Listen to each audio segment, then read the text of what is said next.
Ok, so today là rồi spa cùng một can nhau official interview reaction để đấy. Hai này cái nhóm này dòng phí trong ca bao nhóm trực tiếp đo trong ca bao nhóm hai này cái chia rong tia vào nhóm hai này cứ chia trong chục vào nhóm ca pi pa nhóm nên châm sạch chục á. Tỏ. Ok, cái nhóm mau pin nhẹ camera man. So same phone. តាំងពីខ្ញុំអត់ដល់កើតនេះគឺ2000ហើយជា2010 2011ហ្នឹងហើយនេះហើយនេះគឺជាអាសាំងទីនគឺវាផុយអស់ហើយណាដោយសារវាបញ្ចូលជាតិទៅដើមពើទឹកហ្នឹងណាតោះ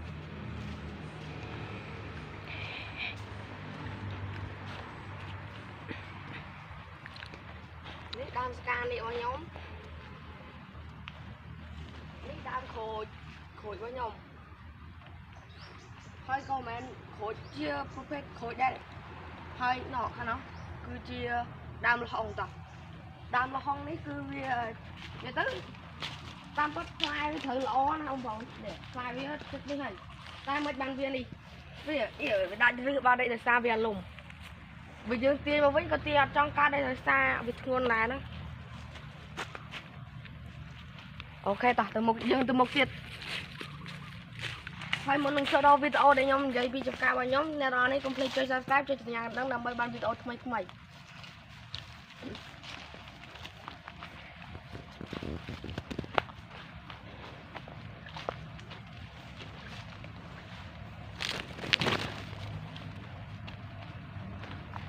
អូខេឥឡូវគឺដល់មាត់ច្រកចំការរបស់ខ្ញុំហើយឥឡូវយើងធ្វើការដើរចូលក្នុងដើម្បីដឹងថាវាមានទេសភាពអ្វីខ្លះដើម្បីឲ្យបានភាពទេសភាពស្រស់ស្រាយព្រោះខ្ញុំខានមកចំការរបស់ខ្ញុំប្រហែលជា3 4 ខែតោះប៉ុន្តែចូលក្បាលមកគឺឃើញតយងចេកមួយដ៏ធំស្រស់ស្អាតនោះហើយណោះមើលអ្នកនរនេះមើលណោះមើលខាងនោះគឺមានដើមត្នោតហើយដើមផ្សេងដូចជាដើមត្រេនដែលខ្ញុំបានដាំតែឥឡូវយើងមកមើលតយងចេករបស់យើងវិញយងចេករបស់យើងនេះគឺវាដុះមកពីកន្លែងនេះហើយនេះគឺជាឫសចេកនេះគឺវាមានសារៈប្រយោជន៍ដោយសារវាអាចនឹងបង្កើតដើមចេកនិងបង្កើតផ្លែចេកហើយមួយទៀតវាអាចនឹងបង្កើតតយងចេកបានមួយទៀតអ្នកនរគ្នាតោះឥឡូវយើងធ្វើការដើរទៅមុខបន្តទៀតដែលយើងមានទេសភាពអ្វីឬក៏ជារុក្ខជាតិអ្វីផ្សេងទៀតតោះទី3អូខេឥឡូវគឺយើងតាមការមកក្រោយហើយខ្ញុំខានមកយូរពេកគឺអ្នកនរនេះមើលខាងមុខគឺស្មៅដល់តែម្ដងហើយខ្ញុំធ្វើវីដេអូនេះគឺអត់ចង់បានល្បីអីទេគាត់ឲ្យចង់ឲ្យអ្នកទាំងអស់គ្នាមើលវីដេអូខ្ញុំឲ្យដឹងថាចំការរបស់ខ្ញុំវាមានរបៀបម៉េចអូយទៅយងចេញបានមួយទៀតហើយបងប្អូនធំណាស់នេះធំជាងអាបាត់ក្បាលដំបងចូលមកច្រកទៀត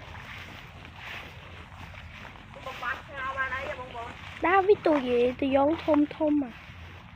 បាទដើមវាទូចដូចកាមេរ៉ាមែននិយាយចឹងគឺដើមទូចទេមិនបានទៅយងវាធំហ៎ដោយសារវាបានបបៅឬក៏បន្តពូជរបស់វាហ្នឹងគឺ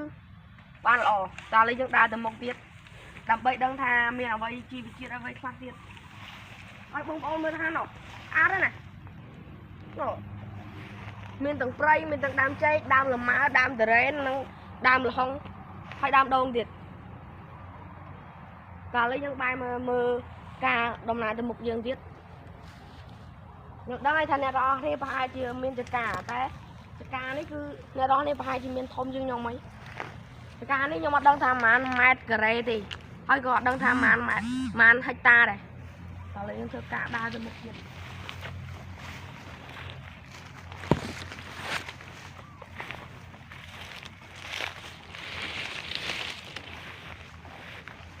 ស្មៅច្រើនមែនតើបងប្អូនអើយ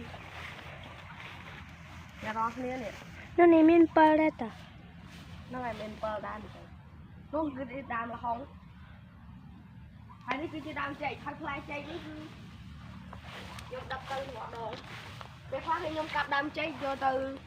đam lên sọc cầm nát bao nhom thôi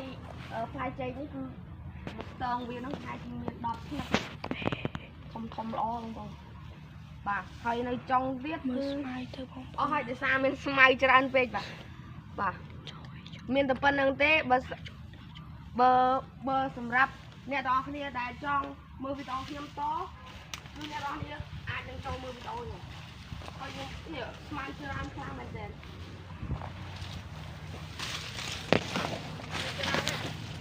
ស្មៅច្រើនណាស់ស្មៅច្រើនណាស់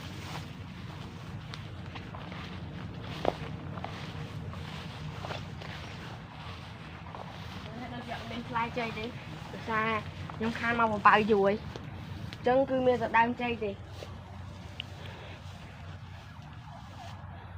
អស់ហើយអ្នកទាំងអស់គ្នាក្រៅពីហ្នឹងគឺមានតែដើមចេកដើមល្ហុងនិងដើមដូងទេក្រៅពីហ្នឹងអត់មានដើមលម៉ើហើយដើមតរ៉ែនទេដោយសារខ្ញុំដាំតិចតួចពេកដើមតរ៉ែនខ្ញុំដាំតែ3 4ដើមទេសម្រាប់ដើមលម៉ើខ្ញុំដាំ5ដើមទេគឺវាតិចតួចខ្លាំងមែនទែនសម្រាប់ដើមដូងនិងដើមចេកដើមល្ហុងវិញគឺខ្ញុំដាំ10ឡើង10ដើមឡើងអូខេសម្រាប់អ្នកមើលវីដេអូរបស់ខ្ញុំសូមអរគុណអ្នកទាំងអស់គ្នាហើយសូមជម្រាបលាបាទសូមអរគុណ